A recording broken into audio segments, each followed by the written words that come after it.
Hey guys. Hey guys, welcome to Homesteading Through Our Eyes.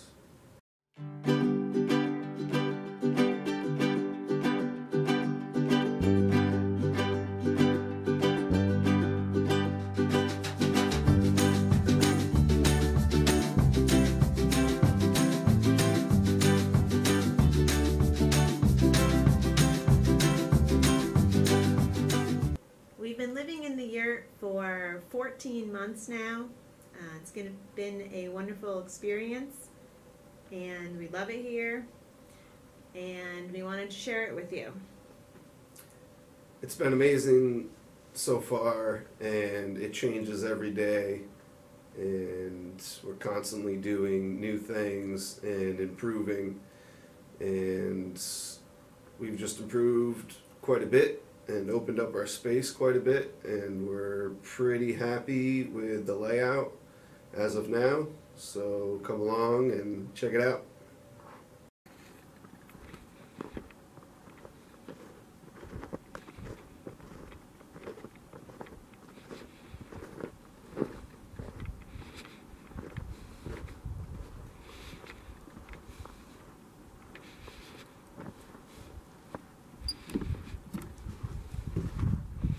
Welcome.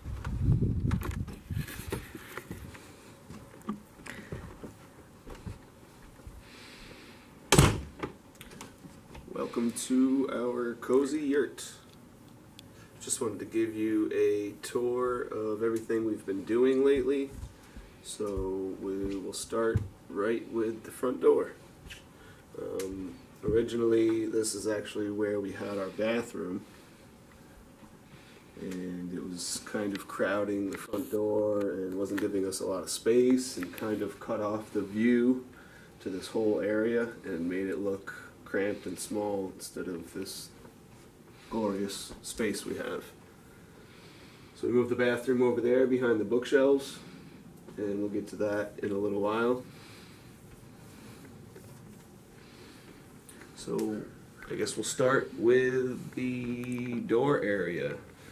Over here we have just a little shoe spot, and sometimes we keep a little bit of food down here because it actually, in this corner by the door, stays cold enough to keep a little bit of food. A little winter chest there for snow pants and such. Sorry about the chainsaw there, it's in the middle of being fixed. Just found out I needed a $250 part. Yay! Got a little bench with some outdoor clothing and some gloves and some tools, and we decided instead of trying to make some sort of rack, we would just hang the coats and sweatshirts and such on the edges of the lattice. Tucks them into the wall pretty well and keeps them out of the way, and doesn't look too horrible, I guess. We have a little battery station where we set the dead batteries and get the new batteries from, as well as the flashlights and the phone.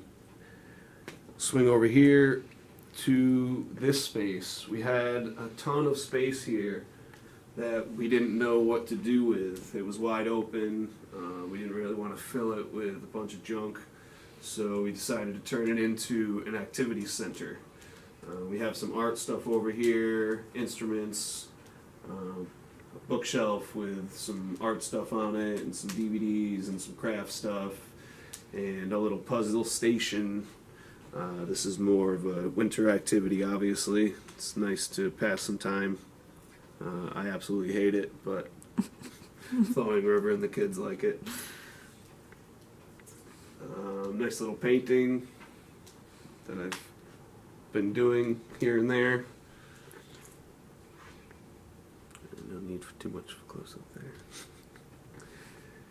there. And we'll scan over to the bed, couch, living room, bedroom area. This is our bed, but we turn it into a couch during the day, and we have a little open-up game station and a little footrest. And our art on the wall. We have many more hidden away, but just haven't had a chance to hang any up yet. Jen's newest painting. The Essence of Us. No, I don't know. She didn't name it. Family portrait. Oh, Family Portrait. That's the name of it. Yeah. Worked on that painting as well. But she just scanned quick. Move over to the wood stove area. It's definitely a mess right now. We're getting towards the end of the year. We always go through a ton of wood, and this year is no different.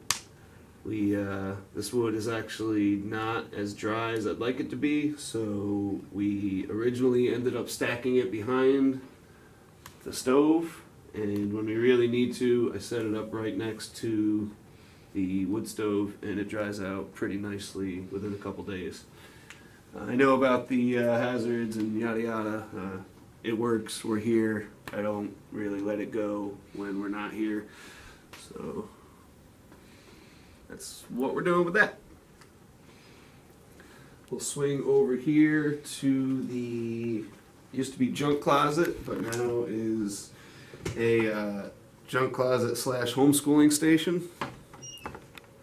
We keep library books in here and the kids' work and calendars and such. And it's just a cool little spot. As soon as we set it up, Allie ran over here and loves working in her little cubby and with all her crafts and stuff.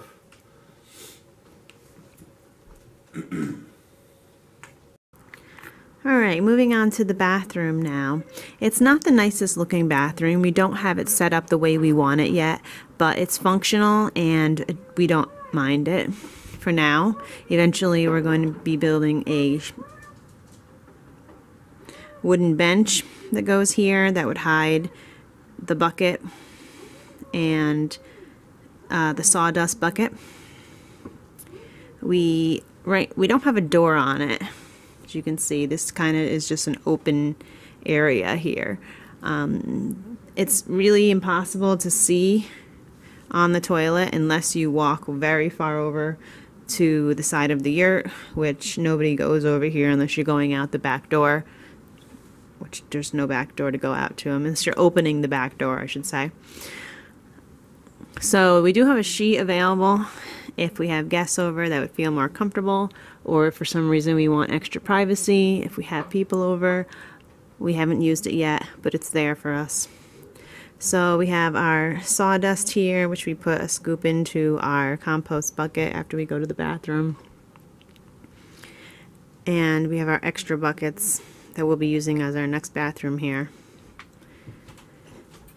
And here's inside the bathroom. We have all our tinctures and salves and medicines,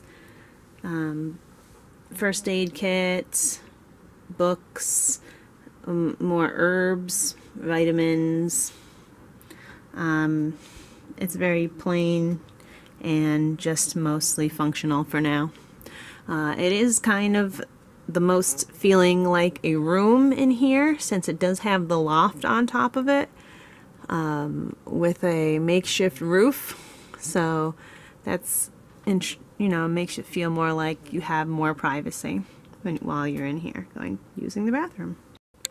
Moving on to the face of the bathroom. These are the walls that are in the bathroom. It's just the homeschooling station as well as a bookshelf. Books, people, books. Turn off the TVs and read some books. This up here was just to hide some of the stuff that was stored in the loft in the back. We're interested in putting in a large loft to store stuff or to hang out up there or whatever we like. So we figured we'd start small and see just exactly what it would entail and see what it would look like. And not the best, but it's what we're doing for now. These tapestries are the wall that separate the kids' beds from the rest of the yurt. It gives them some privacy, and when we don't need them, we could just move them out of the way easily.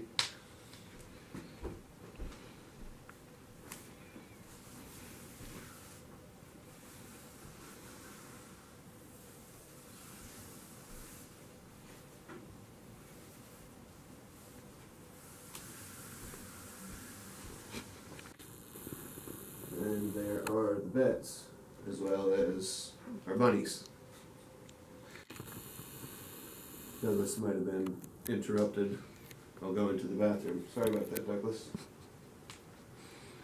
In this little space over here, we have some bags and a little storage spot, and it works well because it's kind of an empty, unused space.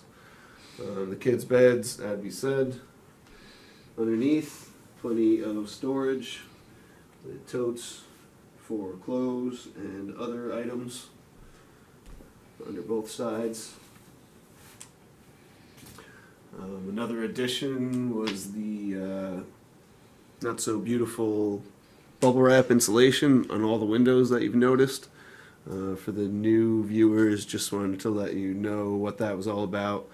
Before we put that up, it was some cold draft coming through the windows, and that was the easiest fix for this winter that we found so far. Moving on to the kitchen food type area.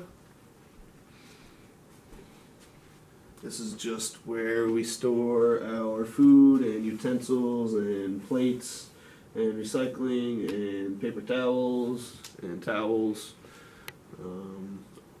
We got our water down there and a couple more food items up on the shelves here. This is our fridge. Got all our food down in there. When we need to, we put some ice in there, but we rarely need to because it stays cool enough, and we haven't had much spoilage problems at all. The Berkey water filter, our glorious fruit racks, and some more storage space for chicken feed and rabbit hay and garbage. And that brings us back around to the front door. And that pretty much does it for the tour. I forgot to mention our dining room table right in the middle. But as you can see, we have plenty of space in here, and it feels awesome. And the ceiling is way up there. Don't mind the cobwebs, we'll get to those soon. Thanks for watching the tour, and stay tuned. Check out our other videos, and if you have any questions, comments, anything, jot that down in the comment section below, and we'll talk to you soon. Take care. Peace.